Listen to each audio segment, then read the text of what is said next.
আমি যখন বিজনেসটা স্টার্ট করেছিলাম, আমার যখন মাইন্ডসেট ওইভাবে হয়নি, আমি যখন কাজটা স্টার্ট করেছিলাম, আমার একটা বন্ধু আমাকে খিস্তি মেরে শুয়োরের বাচ্চা বলেছিল।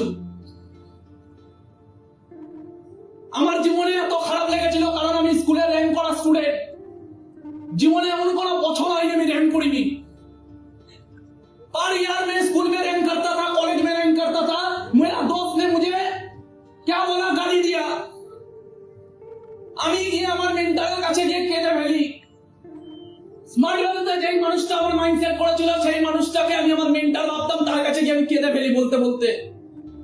তখন ওই লোকটা আমাকে সেদিনকে আবার পুনর্জন্ম দিয়েছিল।